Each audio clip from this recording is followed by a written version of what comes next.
Welcome to Ancient Text Podcast, Episode 7, Merlin's Prophecy.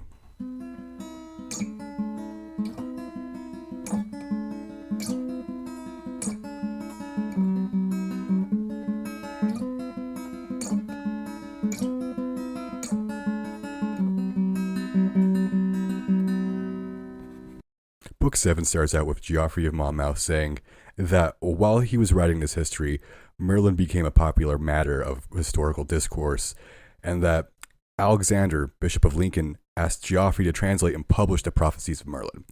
He claims he did, then sent a letter which he publishes also here in this book. In this letter, he says, in way too many words, "Well, I'm not the smartest guy alive. Other scholars would do a better job and would be more willing, but since you want me to do it, I'll try my best." I'm going to read it in verbatim later, but first let's talk about exactly what this prophecy is, because presenting it plainly without its historical context, it just seems pretty bizarre. This prophecy is also found in another book, almost word for word, in another ancient book called Vita Merlini, or The Life of Merlin. This book is also by Geoffrey of Monmouth, or most people assume. Oddly, that book has an almost totally different version of Merlin, one considered by some to be more historically accurate. Geoffrey, by writing this book, made Merlin a thing in English-speaking culture for almost 1,000 years now. Both the mystical version of Merlin and the more grounded version where he's a king or a noble that witnesses a bunch of atrocities in battle and then just turns crazy and goes to live in the woods. Both of these ideas of Merlin are written about first in Latin by Geoffrey of Monmouth. First, let's go over some helpful info to help us understand some of the political imagery used in Merlin's prophecy. Venedotia and Gewes are regions of Wales mentioned a couple times. You also have to keep in mind this book was an absolute bestseller during a time of turbulent amounts of war and political intrigue happening during the mid to late Middle Ages. And people took the book and these prophecies very seriously. These prophecies are relevant to the time this book was published, and they are very blatantly obvious political provocations. It does have one successful prediction you could kind of infer, where Geoffrey says something about the sixth line of the Leonine line would invade Ireland, and this did actually happen. But it happened around 1161, but also this book was published around 1161, so that could just be a neat little trick to make it seem more legit. Many things in the text are obfuscated by the Bible-esque language and several editorial changes over the years. There's different versions people find, and they'll be slightly different. Not to mention there's things also lost in translation. You may ask why I'm trying to get critical of this part of the book and deferring much more than I have in the past to other people's literary analysis of the book. There's two reasons. The political metaphors in Merlin's prophecies are extremely obvious. Their exact meaning is not. I needed some help understanding them more precisely. The second reason is to get honest about the purpose of this book, because we're dealing with obvious political statements at this point. Just for a second, because these Merlin's prophecies are where this aspect of the book just really comes to a head and is very obvious. So just for a second, let's take a step outside the book and let's refer to hardline literary criticism for a second. Think of how line blurring this book is supposed to be. In this book, Geoffrey has said that, 1, the Celtic inhabitants of Britain came from the same stock as the original Roman royalty, tying him to the continent and Rome. 2, this book suggests Britain held huge empires in continental Europe several times, also tying them to the continent and tying them to Rome, and implying they had empires and were capable of having empires just like Rome did and was. 3, as we read in Merlin's prophecy, the Red Dragon, Wales, the Cimbri, the actual natives of Britain this book is about, will ultimately be defeated. One flagrant point the prophecy seems to draw is, hey, you can take some help from the continent. At times, the Celts and the Normans had more in common politically, including around the time this book was published. The prophecy at times seems to stress this point. Even if this book is partially deceptive, as some will say, it is a very successful endeavor in having cultural impact. Shakespeare, of course, drew on stories from earlier in this book, and now we're getting to what's really famous about the book. The first known extensive Arthurian literature, or the first works about King Arthur. Here's some basic notes for helping understand Merlin's prophecy even more. Okay, even though it's pointed out in the text I'm about to read itself, it's vital you keep in mind the red dragon represents the nation of Cambria or Wales, the native Britons, what have you, and the white dragon represents the nation of Anglo-Saxons. You gotta keep that in mind at all times, even the colors themselves. Also, Merlin's prophecy is predicting how the tides of war would wax and wane. It's a prediction of the political fate of the island of Britain, which to me gets less coherent as it goes, and then it ends in an astrological myth that could probably just stand alone from the rest of the prophecy. I could spend a year dissecting what every one phrase means and then probably still get lots wrong. It's meant to be vague, I think. If any part of the prophecy sticks out to you, feel free to comment about it. I'll attempt to explain it. Unless it's the stuff about in the last half about the crossbred animals. That part to me just seems bizarre on purpose. And here we begin Merlin's prophecy. We of course remember how the end of last section they had discovered those dragons. Okay, so as Vortigern, king of the Britons, was sitting upon the bank of the drained pond, the two dragons, one of which was white, the other red, came forth, and approaching one another, began a terrible fight, and cast forth fire with their breath. But the white dragon had the advantage, and made the other fly to the end of the lake, and he, for grief at his flight, renewed the assault upon his pursuer, and forced him to retire. After this battle of the dragons, the king commanded Ambrose Merlin to tell him what had happened. Upon which, Merlin, bursting into tears, delivered what his prophetical spirit suggested to him, as follows, quote, "Woe to the red dragon, for his banishment hasteneth on.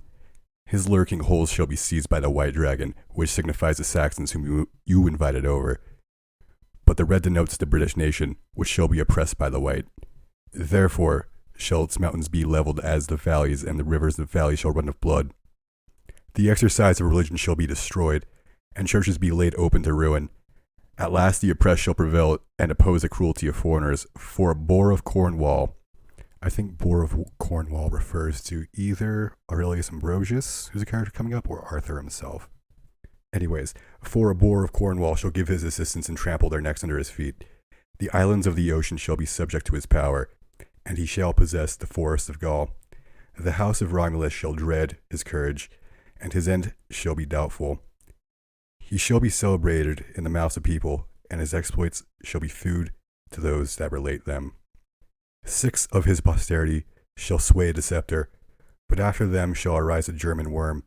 He shall be advanced by a sea-wolf, who the woods of Africa shall accompany. Religion shall again be abolished, and there shall be a translation of the metropolitan seas. The dignity of London shall adorn Doroburnia, and the 7th pastor of York shall be resorted to in the kingdom of Armorica. Menevia shall put on the pall of the city of legions, and a preacher of Ireland shall be dumb on account of an infant growing in the womb. It shall rain a shower of blood, and a raging famine shall afflict mankind. When these things happen, the red one shall be grieved. When his fatigue is over, shall grow strong. Then shall misfortunes hasten upon the white one, and the buildings of his gardens shall be pulled down. 7 that sway the scepter shall be killed, one of whom shall become a saint. The wombs of mothers shall be ripped up, and infants be abortive. There shall be a most grievous punishment of men, that the natives may be restored. He that shall do these things shall put on the brazen man, and upon a brazen horse shall for a long time guard the gates of London." Hang on, I study the Platonic corpus. Brazen man, brazen horse. This is talking about a Trojan horse. In book 2, I believe, of Republic, by Plato, there's a allegory about a bronze horse that's totally meant to be about a Trojan horse. But so yeah, when Geoffrey's saying brazen horse here, he's talking about some type of Trojan horse. Anyways, "And upon a brazen horse shall for a long time guard the gates of London. After this shall the red dragon return to his proper manners, and turn his rage upon himself.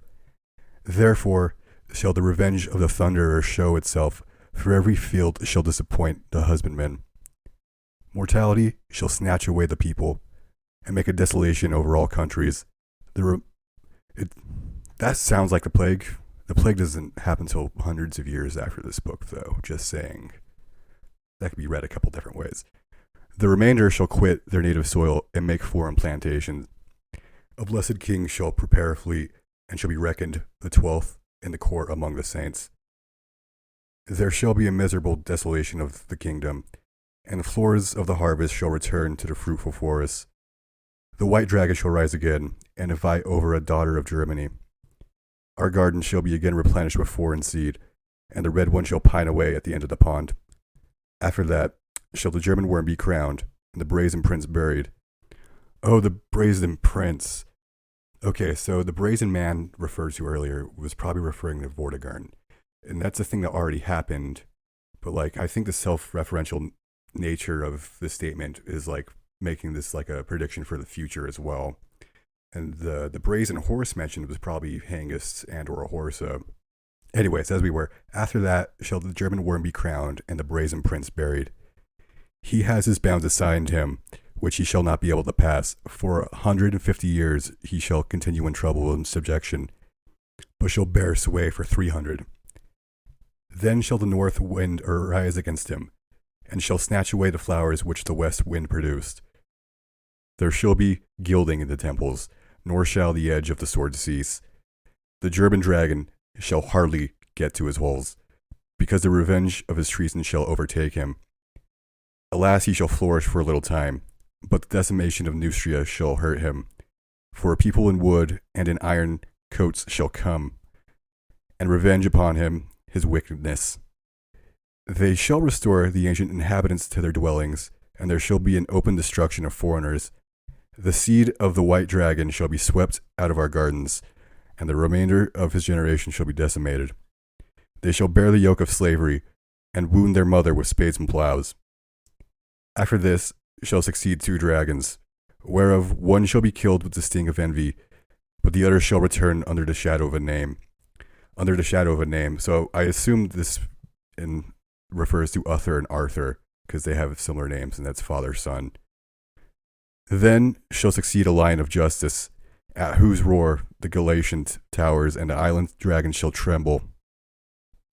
Days, gold shall be squeezed from the lily and the nettle, and silver shall flow from the hoofs of bellowing cattle. The frizzled shall put on various fleeces, and the outward habit denote the inward parts. The feet of barkers shall be cut off, wild beasts shall enjoy peace, mankind shall be grieved at their punishment. The form of commerce shall be divided, the half shall be round. The ravenousness of kites shall be destroyed, and the teeth of wolves blunted. The lion's whelps shall be transformed into sea fishes, and an eagle shall build her nest upon Mount Aravius. Theodosia shall grow red with the blood of mothers, and the house of Quirinus kill 6 brethren. The island shall be wet with night tears, so that all shall be provoked to all things. Woe to thee, Neustria, because the lion's brain shall be poured upon thee, and he shall be banished with shattered limbs from his native soil. Posterity shall endeavor to fly above the highest places, but the favor of newcomers shall be exalted. Piety shall hurt the possessor of things got by impiety, till he shall have put on his father. Therefore, being armed with the teeth of a boar, he shall ascend above the tops of mountains, and the shadow of him that wears a helmet. Albania shall be enraged, and assembling her neighbors shall be employed in shedding blood. There shall be put into her jaws a bridle that shall be made on the coast of Armorica. The eagle of the broken covenant shall gild it over, and rejoice in her third nest. The roaring whelp shall watch, and leaving the woods shall hunt within the walls of cities. They shall make no small slaughter of those that oppose them, and shall cut off the tongues of bulls. They shall load the necks of roaring lions with chains, and restore the times of their ancestors. Then from the first to the fourth, from the fourth to the third, from the third to the second, the thumb shall roll in oil. The 6th shall overturn the walls of Ireland, and change the woods into a plain. He shall reduce several parts to one, and be crowned with the head of a lion. His beginning shall lay open to wandering affection, but his end shall carry him up to the blessed who are above. For he shall restore the seats of saints in their countries, and settle pastors in convenient places. 2 cities he shall invest with 2 palls, and shall bestow virgin presence upon virgins. He shall merit by this the favor of the thunder. They've referred to God twice as the thunder in this, and it's kind of strange. It seems kind of like Norwegian, like they're referring to Thor almost, but I'm pretty sure they're referring to the Christian God. Anyways, he shall merit by this the favor of the thunderer, and shall be placed among the saints. From him shall proceed a lynx penetrating all things, who shall be bent upon the ruin of his own nation. For through him Neustria shall lose both islands, and be deprived of its ancient dignity. Then shall the natives return back to the island, for there shall arise a dissension among foreigners. Also a hoary old man, sitting upon a snow-white horse, shall turn the course of the river Peririon, and shall measure out a mill upon it with a white rod. Cadwallader shall call upon Conan, and take Albania into an alliance. This is something that already happened in the book, like chronologically before this prophecy is happening. So this, again, the book self-referencing itself kind of makes it seem like the stories in the book are meant to be taken as a contemporary metaphor, you see. Then shall there be a slaughter of foreigners, then shall the rivers red with blood, then shall break forth the fountains of Armorica, and they shall be crowned with the diadem of Brutus. Cambria shall be filled with joy, and the oaks of Cornwall shall flourish. The island shall be called by the name of Brutus, and the name given it by foreigners shall be abolished. This is saying that the name will become Britain because they'll get rid of all the English. It won't be England anymore. It'll be Britain, right? From Conan shall proceed a warlike boar that shall exercise the sharpness of his tusk within the Gallic woods. For he shall cut down all the larger oaks, and shall be a defense to the smaller. The Arabians and Africans shall dread him, for he shall pursue his furious course to the farther part of Spain. This is predicting someone from the lineage of Conan, i.e. an Armorican or Britain, would end up being the one that finishes the Reconquista, which the Reconquista took place over like 800 years, and this book was written about in the middle of it. There shall succeed the goat of the venerable castle, having golden horns and a silver beard, who shall breathe such a cloud out of his nostrils as shall darken the whole surface of the island. There shall be peace in his time, and corn shall be abound by reason of the fruitfulness of the soil. Women shall become serpents in their gait, and all of their motions shall be full of pride. The camp of Venus shall be restored, nor shall the arrows of Cupid cease to wound. The fountain of a river shall be torn into blood, and 2 kings shall fight a duel at Stafford for a lioness. Luxury shall overspread the whole ground, and fornication not cease to debauch mankind.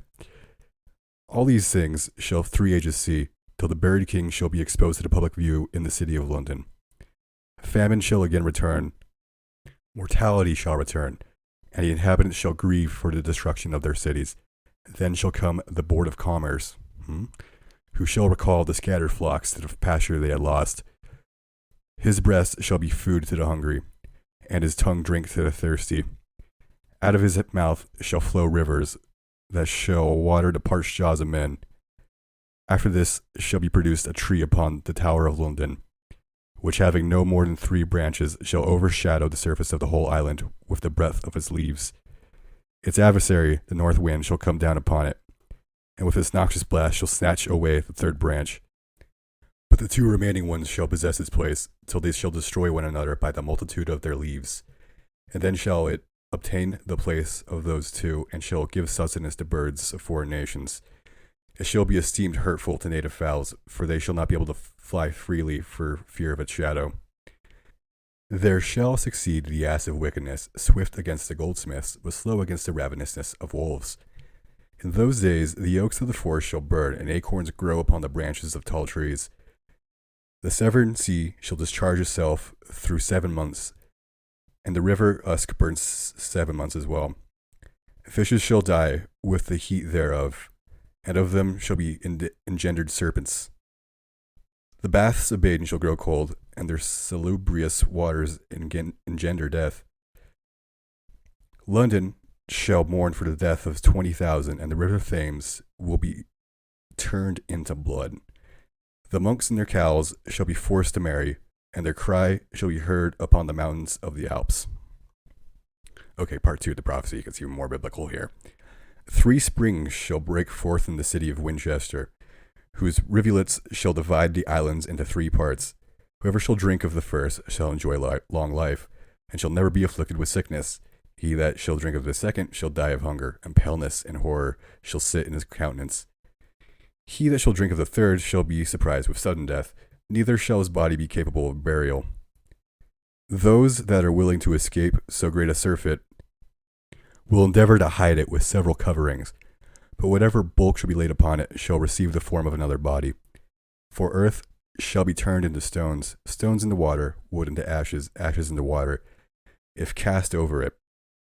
Also, a damsel shall be sent from the city of the forest of Canute to administer a cure, who, after she would have practiced all her arts, shall dry up the noxious fountains only with her breath.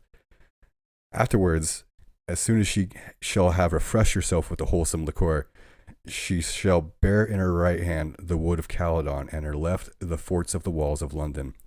Wherever she shall go, she shall make sulphurous steps, which will smoke with a double flame. That smoke shall rouse up the city of Brittaniae, and shall make food for the inhabitants of the deep. She shall overflow with rueful tears, and shall fill the island with her dreadful cry. She shall be killed by a hart deer with 10 branches, 4 of which shall bear golden diadems, but the other 6 shall be turned into buffaloes' horns, whose hideous sound shall astonish the 3 islands of Britain. The Dananian wood shall be stirred up, and breaking forth into a human voice shall cry, "Come, O Cambria, and join the Cornwall to thy side." So here's a direct call to action. "And say to Winchester, the earth shall swallow thee up. Translate the seat of thy pastor to a place where the ships come to harbor." This is saying you should move to the east coast, so you send ships to Europe. "And the rest of the members will follow by head. For the day hasteneth in which thy citizens will perish on the count of the guilt of perjury." This means this new great city they want to build will eventually screw up. And then, "The whiteness of wool has been hurtful to thee, and the variety of its tinctures. Woe to the Persian nation, for those whose sake the renowned city shall come to ruin. The ships shall rejoice at so great an augmentation, and one shall be made out of 2. It shall be rebuilt by Eric, loaden with apples, to the smell whereof the birds of several woods shall flock together." This is saying some guy named Eric is going to come make this new city good again. "He shall add to it a vast palace, and wall it around with 600 towers. Therefore shall London envy it, and triply increase her walls. The river Thames shall compass it round, and the fame of the work shall pass beyond the Alps. Eric shall hide his apples within it, and shall make subterraneous passages.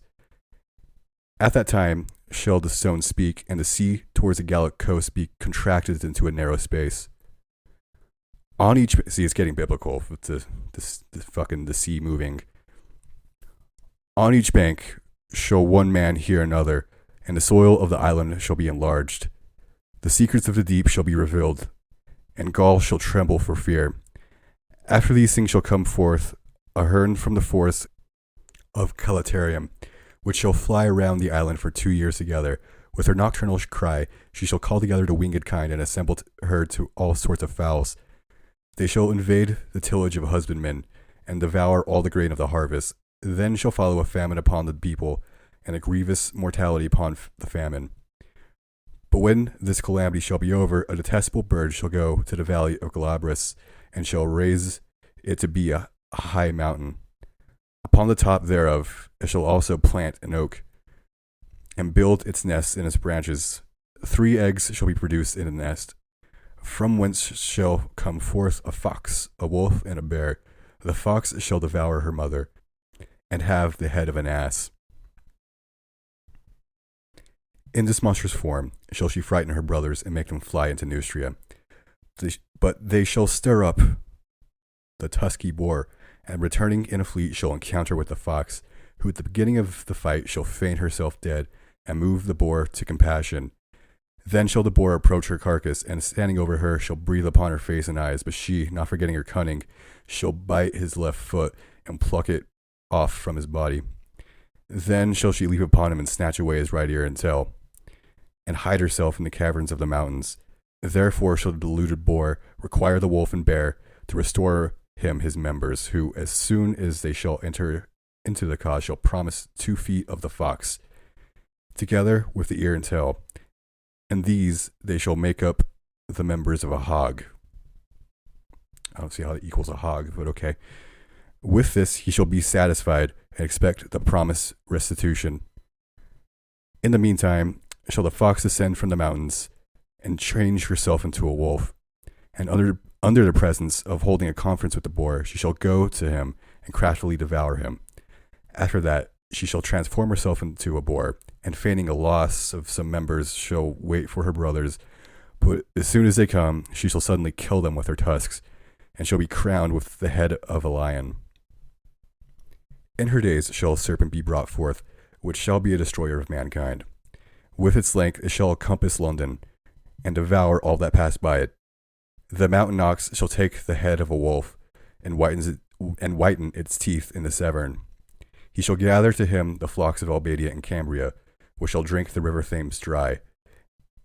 The ass shall call the goat with the long beard, and shall borrow his shape. Therefore shall the mountain ox be incensed, and having called the wolf shall become a horned bull against them. In the exercise of his cruelty he shall devour their flesh and bones, but shall be burned upon the top of Urian. The ashes of his funeral pile shall be turned into swans, that shall swim on dry ground as on river. They shall devour fishes, and swallow up men and men. But when old age shall come upon them, they shall become sea wolves, and practice their frauds in the deep. They shall drown ships, and collect no small quantity of silver. The Thames shall again flow, and assembling together the rivers shall pass beyond the bounds of its channel. It shall cover the adjacent cities, and overturn the mountains that oppose its course. Being full of deceit and wickedness, it shall make use of the fountain Geleblis. Hence shall arise factions, provoking the Venedosians to war. The oaks of the forest shall meet together, and encounter the rocks of the Gyesians. A raven shall attend with the kites, and devour the carcasses of the slain. An owl shall build her nest upon the walls of Gloucester, and in her nest shall be brought up forth an ass. The serpent of Malvernia shall bring him up, and put him upon many fraudulent practices. Having taken the crown, he shall ascend on high, and frighten the people of the country with his hideous braying. In his days shall the Paxian mountains tremble, and the provinces be deprived of their woods. For there shall come a worm with a fiery breath, worm means dragon, of course, and with the vapor it sends forth shall burn up all the trees. Out of it shall proceed 7 lions deformed with the heads of goats. With the stench of their nostrils they shall corrupt women, and make wives turn common prostitutes. The father shall not know his own son, because they shall grow wanton like brute beasts. Then shall come the giant of wickedness, and terrify all the sharpness of its eyes. Against him shall arise a dragon of Worcestershire, and shall endeavor to banish him. But in the engagement the dragon will be worsted, and oppressed by the wickedness of the conqueror. For he shall mount upon the dragon, and putting off his garment shall sit upon him naked. The dragon shall bear him up on high, and beat his naked rider with his tail erected. Upon this, a giant rousing up his whole strength shall break his jaws with his sword. At last the dragon shall fold itself up under its tail and die of poison. After him shall succeed the boar of Totnes, and oppress the people with grievous tyranny. Gloucester shall send forth a lion, and shall disturb him in his cruelty in several battles. He shall trample him under his feet, and terrify him with open jaws.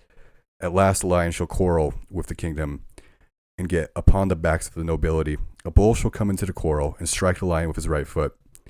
He shall drive him through all the inns in the kingdom, but shall break his horns against the walls of Oxford.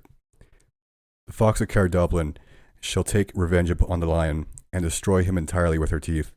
She shall be encompassed by the adder of Lincoln, who with a horrible hiss shall give notice of his presence to a multitude of dragons. Then shall the dragons encounter and tear one another to pieces. The weakened shall oppress that which wants wings, and fasten its claws into the poisonous cheeks. Others shall come into the quarrel and kill one another. A fifth shall succeed those that are slain, and by various stratagems shall destroy the rest. He shall get upon the back of one with his sword, and sever his head from his body. Then, throwing off his garment, he shall get upon another, and put his right and left hand upon his tail.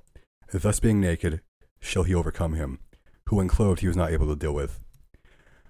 The rest he shall gall in their flight, and drive them round the kingdom. Upon this shall come a roaring lion, dreadful for his monstrous cruelty. 15 parts shall he reduce to one, and shall alone possess the people. The giant of the snow-white color shall shine, and cause the white people to flourish. Pleasures shall effeminate the princes, and they shall suddenly be changed into beasts. Among them shall rise a lion, swelled with human gore. Under him shall be a reaper, be placed in the standing corn, who, while he is reaping, shall be oppressed by him. A charioteer of York shall appease them, and having banished his lord, shall mount upon the chariot which he shall drive. With his sword unsheathed shall he threaten the east, and fill the tracks of his wheels with blood. Afterwards he shall become a sea fish, who, being roused up from the hissing of a serpent, shall engender with him. From hence shall be produced 3 thundering bulls, who, having eaten up their pastures, shall be turned into trees. The first shall carry a whip of vipers, and turn his back upon the next. He shall endeavor to snatch away the whip, but shall be taken by the last. They shall turn away their faces from one another, till they have thrown away the poisoned cup. To him shall succeed a husbandman of Albania, at whose back shall be a serpent. He shall be employed in plowing the ground, so that the country may become white with corn. The serpent shall endeavor to diffuse his poison, in order to blast the harvest. A grievous mortality shall sweep away the people, and the walls of cities shall be made desolate. There shall be given for a remedy the city of Claudius, which shall interpose the nurse of a scourger. For she shall bear a dose of medicine, and in a short time the island shall be restored. Then shall 2 successively sway the scepter, whom a horned dragon shall serve. One shall come in armor, and shall ride up upon a flying serpent. He shall sit upon his back with his naked body, and cast his right hand upon his tail. With his cry shall the seas be moved, and he shall strike terror into the second. The second therefore shall enter into confederacy with the lion. But a quarrel happening, they shall encounter one another. They shall distress one another, but the courage of the beast shall gain the advantage. Then shall come one with a drum, and appease the rage of the lion. Therefore shall the people of the kingdom be at peace, and provoke the lion to a dose of the dose of physic or physic, I can't tell what that's trying to say. In his established seat he shall adjust the weights, but shall stretch out his hands into Albania, for which reason the northern provinces shall be grieved, and open the gates of the temples. The sign-bearing wolf shall lead his troops and surround Cornwall with his tail. He shall be opposed by a soldier in a chariot, who shall transform that people into a boar. The boar therefore shall ravage the provinces, but shall hide his head in the depth of the Severn. A man shall embrace a lion in wine, and the dazzling brightness of gold shall blind the eyes of the beholders. The silver shall whiten in the circumference, and torment several wine presses. Men shall be drunk with wine, and, regardless of heaven, shall be intent upon the earth. From them shall the stars turn away their faces, and confound their usual course. Corn will wither at their malign aspects, and there shall fall no dew from heaven. The roots and branches will change their places, and the novelty of such thing will pass for a miracle. The brightness of the sun shall fade at the amber of Mercury, and horror shall seize the beholders. Stillborn of Arcadia, which I think is just another word for Mercury, shall change his shield. The helmet of Mars shall call Venus.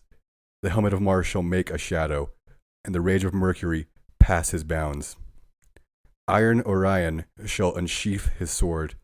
The marine Phoebus shall torment the clouds. Jupiter shall go out of his lawful paths, and Venus forsake her stated lines.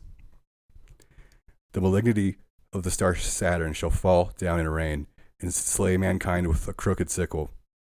The 12 houses of the stars shall lament their irregular excursions of their guests, and Gemini omit their usual embraces, and call to earn the fountains. The scales of Libra shall hang obliquely, till Aries puts his crooked horns under them. The tail of Scorpio shall produce lightning, and Cancer quarrel with the sun. Virgo shall mount upon the back of Sagittarius, and darken her virgin flowers. The chariot of the moon shall disorder the zodiac, and the Pleiades break forth into weeping. No offices of Janus shall hereafter return, but his gate being shut shall lie hid in the chinks of the Ariadne. The seas shall rise up in the twinkling of an eye, and the dust of the ancients shall be restored. The winds shall fight together with a dreadful blast, and their sound shall reach the stars. That, my friends, was Merlin's prophecy. Merlin has another short prophecy for us in the next section. It's also where this book really starts ramping up when we get into like all the Arthurian shit. Anyways, join us next time on Ancient Text Podcast.